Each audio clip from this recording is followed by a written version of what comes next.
Hello, everyone. Welcome back to the ChooseFI Daily Show. We're bringing this to you 5 days a week, talking about updates with regards to COVID-19 and maybe in particular looking at this from the perspective of someone on the path to financial independence.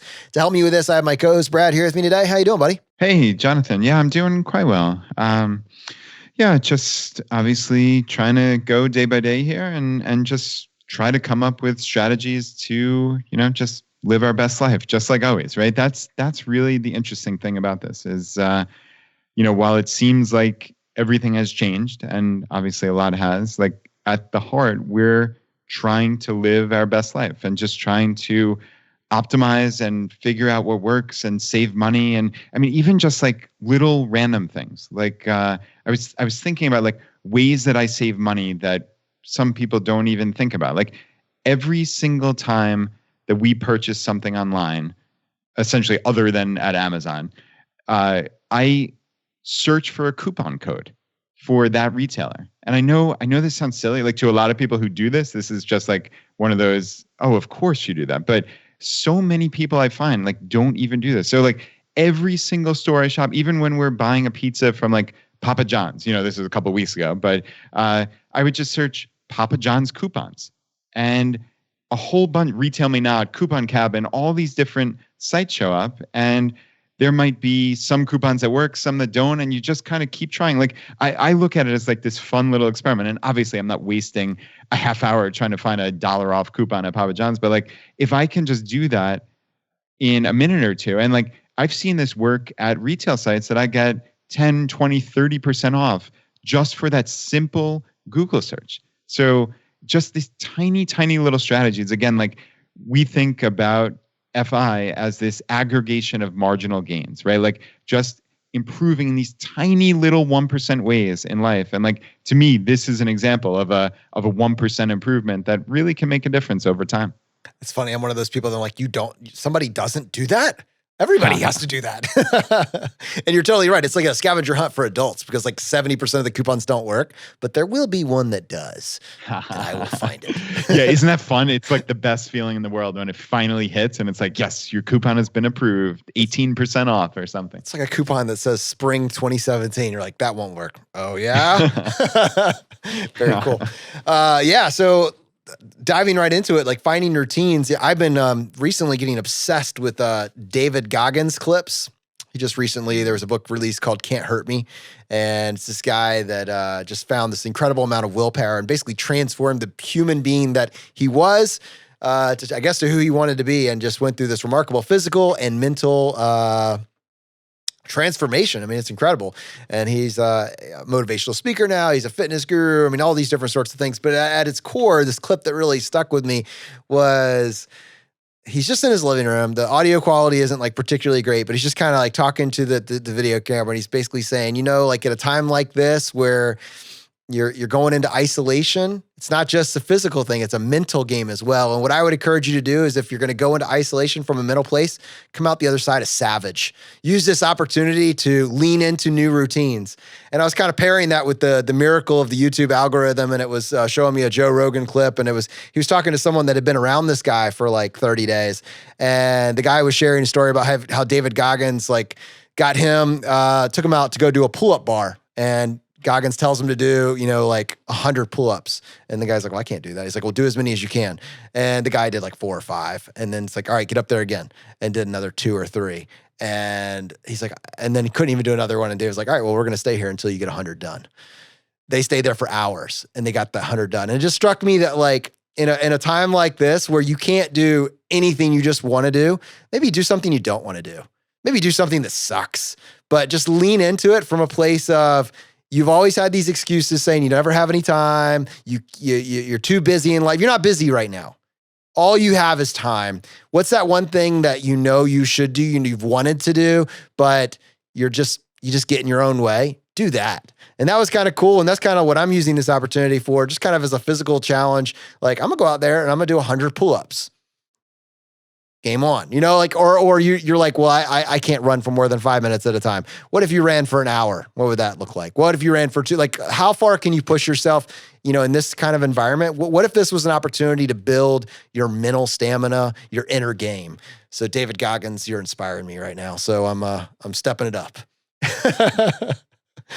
That's awesome. Yeah, we can do so much more than we think in every aspect of life, right? Like we have that kind of internal governor that helps kind of maybe stop us. Yeah, and MK, I'm sure you can relate to this with your experience as a runner, right?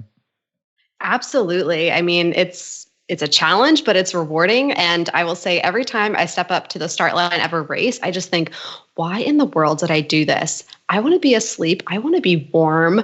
I'm cold. Like there's a bunch of people around. And then I finish and I'm in pain. And 2 seconds later, I'm like, okay, let's do that again. So it's one of those challenges where you feel the reward in just doing it and saying, I did it. There's no reason for me to run that distance. There's no reason for me to get up at that time. I could get up hours later and just run it on my own. But there's something about doing it and setting that task and getting it done that's really transformative. And if you can use this time to set an ambitious goal, maybe not running outside or running and doing other things, but if you can use this as a time to challenge yourself, that you're taking it on, that you're doing something important to yourself, and you're going to feel that transformation. And I get the runner's high from it. They talk about it. It's real. That's awesome. And Brad, I know I see you doing this with your family as well. You like using this opportunity. Like you can't go to the CrossFit box. It's not right now. That's not happening. But I know that the instructor there has put together some incredible workouts and really been there for for her community. And I see you guys doing these workouts at home. Yeah, no, you're absolutely right. Yeah. Jen and Tim at West End CrossFit here in Richmond have just been amazing. And yeah, I mean, we have been able to do this in our own garage. And that's the cool thing about, like, you look at a problem a little bit differently. Like, sure, we don't have all the gear that we would have if we were at the gym, but you have your body weight, right? You can do push-ups and squats and burpees and pull-ups and all sorts of different things. And you can run, obviously. Like, yeah, we are now doing a family workout 6 days a week together. And I mean, it's awesome. Like, again, you talk about looking at the bright side. So we just found out about an hour ago that our schools are going to be closed for the rest of the year. And, Anna, my 11-year-old, instead of being like, oh man, I'm not going to see my friends for 5 months, her first thought was, how many days is that? And how many workouts can we do as a family now? Like, how freaking cool is that? She's like, wow, we have 150 days. Like, with a day of rest each week, we can do 130 CrossFit style workouts as a family. And like, what a cool way to make, take lemons and make lemonade out of it. Like, I just love that. That's what I hope. I hope people in this community, like, we're able to roadmap out what we're going to do from a financial perspective. And then we're able to kind of set that aside, not panic about it, not freak out about it, realize that it's going to be okay. It's going to work out. We're not just cording it off and not thinking about it, but we're also not giving in to fear. And then in the meantime, with the space that opens up for us, we take this opportunity to work on our inner game. And what we will try to do for you here at ChooseFI is keep sharing information that can serve you and help you along the next several months along this journey. And I thought what we could do right now, let's pivot over. Clearly, a lot of stuff is shifting underneath us. A lot of things that have always been are now moving around. And one of them is tax deadlines. All this affects all of us. So let's talk about it. MK, what do you got for us? Well, Sean, the FI tax guy, called in and gave us some updates. Now, he did call in over the weekend. So we're airing this on March 25th. We're recording this on March 23rd. And Sean sent us this voicemail over the weekend. So just take this advice with a grain of salt, knowing when it was recorded. We're going to make sure we get you the most up-to-date information as well. But here's what Sean had to tell us. And to show you how dedicated we are to getting the most up-to-date information, I think Sean has re-recorded this 3 times because new information kept coming out after he released it. So if it changes in between the 23rd and the 25th, I'm sorry. We'll update you next time. All right. Hi, Brad and Jonathan. Sean Mullaney calling in to update the audience about 2019 tax returns and tax payments. On Friday, March 20th, the IRS came out with official guidance, and it turns out all 2019 individual tax returns and individual income tax payments are now due July 15th. The April 15th deadline has been moved to July 15th, and everyone gets that deadline now, even if you do not file an extension form. So this is very welcome news. Gives folks a little more time to think about more important things in their lives than their tax returns and still have time to get their tax returns in on time. If you have completed your tax return and you're showing a refund due to you from the IRS, as long as that return is complete and accurate, go ahead and hit submit. Get that tax refund processing so you get it sooner rather than later. But for those of you who have completed your tax return and are showing a balance due to the IRS, there is an action item. And the action item is this: wait. Do not file that tax return in the next few days. The reason I say that is because with the extension of the payment date to July 15th, tax return software companies need time to update their software so that when you submit the return, the payment out of your bank account goes to the IRS on July 15th. I'm concerned that if people submit their tax returns in the next few days before the tax return software has been updated, the money is going to come out of your account on April 15th.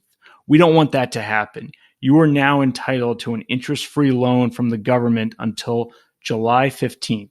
So hold off on filing balance due to the government tax returns for at least a little while longer so we can be sure that tax return software has been updated and you make your payment to the government on July 15th. I'll be blogging at my website, fitaxguy.com, about updates to all this. Know that the states are also, most of them are working on delays. My home state, California, has already delayed tax return deadlines and tax payment deadlines to July 15th. Other states have already done that, and other states are already in progress. So that is something to look out for as well. Hope everyone's doing well, and all the best to everybody during this challenging time. So, Brad, there's a lot of great information there, and I certainly concur with Sean's assessment that if you can wait, take that interest-free loan and wait. Yeah, Sean nailed it. But right, obviously, if you're getting a refund, there is no reason to not file that return. So if the return is done, get that thing filed so you get that money in hand as soon as possible. So yeah, that pretty much covered it. Another thing we've been emailing with him back and forth on relates to the 2020 estimated tax payments.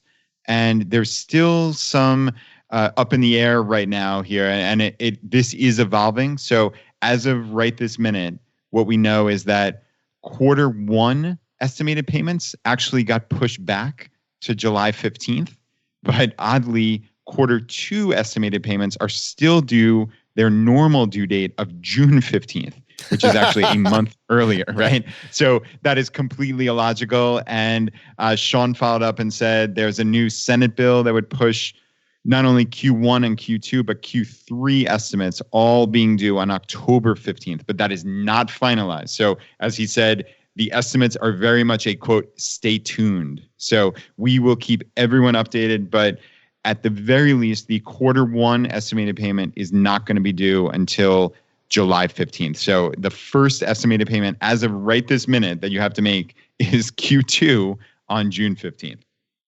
That's perfect. And as for your interest-free loan, where are you keeping that? I highly recommend that you keep any large sums of money that you're sitting on in cash in a high-yield savings account. And everyone, if you're looking for a high-yield savings account, if you're looking for a place to store large sums of money, not your month-to-month cash flow, check out CIT Bank. It's an online high yield savings account. It's actually the savings account that I use, that Brad uses. It's a phenomenal account that's offering incredible rates. I can't believe how good the rate is in current market environments. It's a 1.75% APR.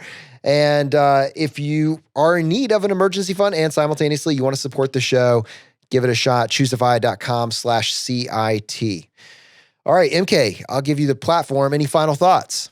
Yeah, I'm interested to see how all the taxes whittle out. I think that's the one part of adulting that I always just look forward to getting done every year, and knowing that it's extended and certain things are up in the air for the quarterly. I'm just like, with everything else going on, this is the last thing I needed, was to extend my tax woes of, is it done? Is it not done? Can I cross it off my to-do list? But I know we were talking about our athletics earlier, and I thought taxes, the other endurance sport. So that's about how I feel about taxes right now. I just want to get it done, get it over with, and this delay is just adding on to all the other stress. So we'll see. We'll see what happens. You're so right. There's not been a single, as a small business owner, as an entrepreneur, I keep thinking that one of these years I'm just going to be really good at it. Like, I got this. And every year I'm like, oh. But anyways, I got Brad watching out for my back there. So it all works. So thanks, buddy. Oh, you bet. You betcha. All right, everyone. I just wanted to make one note, and this is really kind of a community pitch here. Because we are such a large group, the financial independence movement, because there are so many people that consider themselves on this path, and because we have this network of local groups, well over 300 local groups all around the world, I think the world needs us right now, and in a very specific way, in a very timely way. As you know, there's a pandemic that's spreading across the globe, and really the people that are on the front lines of this are healthcare workers. And I can't believe I'm saying this. It's very sad to have to say this, but they have no protective equipment, especially here inside the United States. There is no, I guess they do not have the mask that they need. There's a shortage. And while even a week or two ago, hospitals were basically saying you can only use the ones that we give you, hospitals realize they don't even have those. And there are literally medical professionals that are wearing t-shirts over their faces, that are wearing air filters over their faces, that are coming up with anything because they have nothing. They have nothing. And they are they are trying to protect us, take care of the sick, but they don't have the basic protection that they need. And they're asking for our help. And I think that we potentially could have some level of impact. And there's a bunch of different ways of what that might actually look like. And so we've kind of started to aggregate that. And Brad, what can we do? Yeah, so Ed put together an incredible resource here at ChooseFI.com/masks. So it's MASKS, ChooseFI.com/MASKS.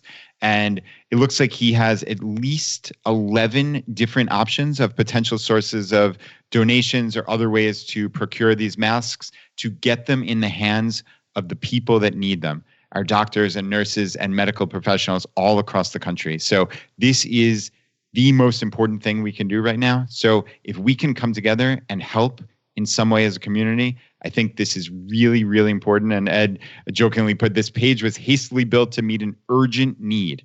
Apologies for being rough around the edges, but the important part is an urgent need. So if you can help in any way, let's do it. ChooseFI.com/masks.